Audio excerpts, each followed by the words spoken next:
यलया दौबाले रात्रिकालीन व्यापार मेला जुगुदु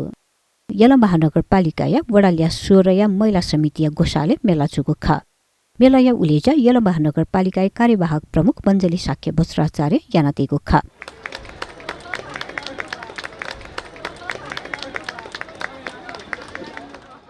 कार्यक्रमको उद्देश्य भनेको हामीले साना साना आफूसँग सिप भएका आफूसँग उत्पादनका वस्तु भएका तर चाहिँ कसैले सबैले चाहिँ आफ्नो पसल नखोलेका हाम्रा उद्यमी महिला दिदीबहिनीहरूलाई हामीले टार्गेट गरेर यस्तो मेलाहरू राख्छौँ र यो मेलाहरू कहिलेकाहीँ हाम्रो सिजनल टाइपको मौसमी खालको मेला हुन्छ, कहिलेकाहीँ हाम्रो फेस्टिभल टाइपको मेला हुन्छ। यसैलाई पनि हामीले फेस्टिभल केन्द्रित भन्न सक्छौँ किनभने यही हप्तादेखि हाम्रो तिहार सुरु हुन लागिसकेको छ। तिहारमा हाम्रो विभिन्न सामानहरू हरेक घरलाई आवश्यक पर्छ र यो फेस्टिभल ओरिएन्टेड फेस्टिभल चाहिँ केन्द्रित मेला पनि यो हो र सँगसँगै हामीले कहिलेकाहीँ कल्चरल टाइपको मेला पनि गर्छौँ। यो व्यापारलाई हामीले सबैसँग ललितपुरको हाम्रो यो विभिन्न थलोहरूमा विभिन्न आवश्यकता अनुसार यस्ता मेलाहरू सञ्चालन गर्ने गर्छौँ र यो हामीले अहिले मात्रै सुरुवात गरेको होइन, हाम्रो पुर्खाले पुस्तौँदेखि नै गरेको यस्तो व्यवस्थाहरू हो र अहिले विश्वमा हेर्ने हो भने पनि जुनै देशमा जाँदा हामीले ब्याङ्ककमा जाउँ या कोरियामा जाउँ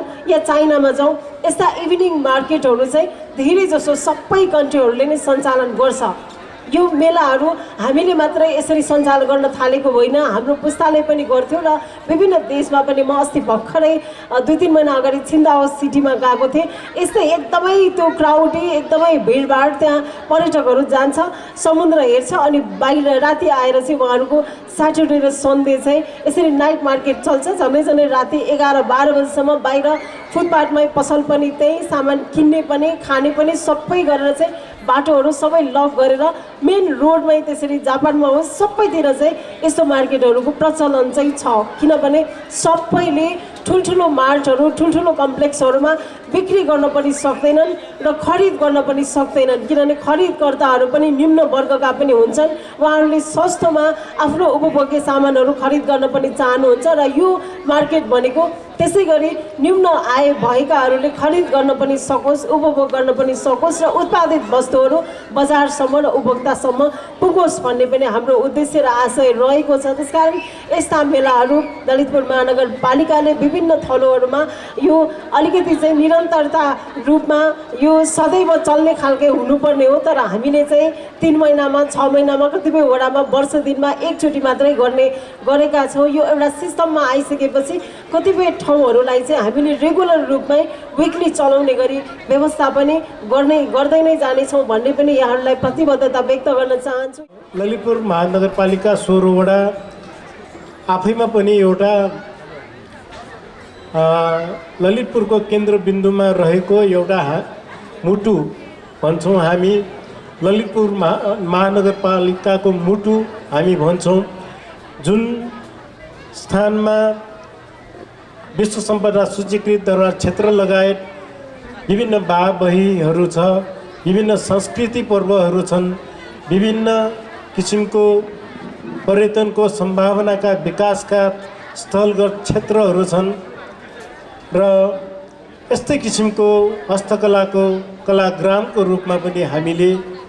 यो 16 वडालाई लिन सकिन्छ। यसर्थ 16 वडाको जिम्मेवारी पनि धेरै छ, 16 वडाले गर्ने काम पनि धेरै छ, क्षेत्र पनि धेरै छ। यस अर्थमा ललितपुर महानगरपालिकाले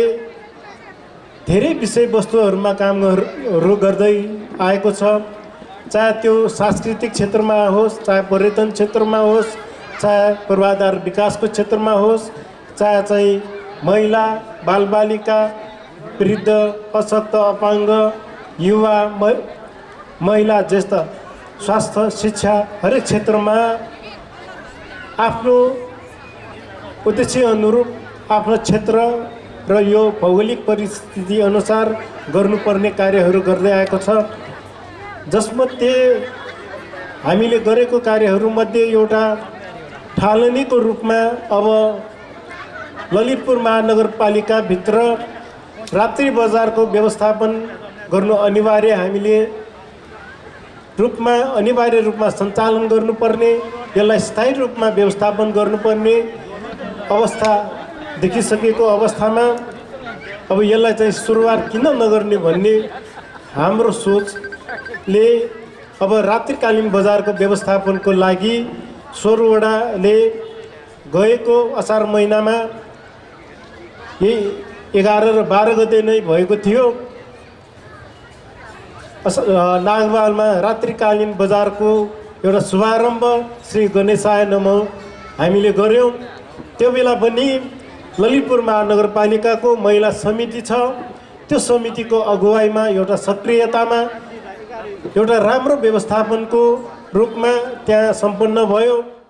स्थानीय जात्रा पहिरन पहिचान व संस्कृति यात थकागुन्ना प स्थानीय उत्पादनीय बजारीकरण यागु उद्देश्य जुगु मेला स्थानीय हस्तकला सामग्री स्थानीय नेवा नसतोसय स्टल लगायत तय तगु खसा मेला निनुन्यङ्क जुगु ख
यस्तो गरी एउटा किन्यो भने कति पर्छ?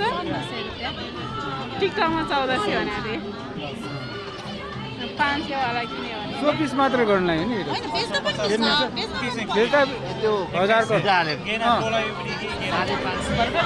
भाइले पनि एकदम मन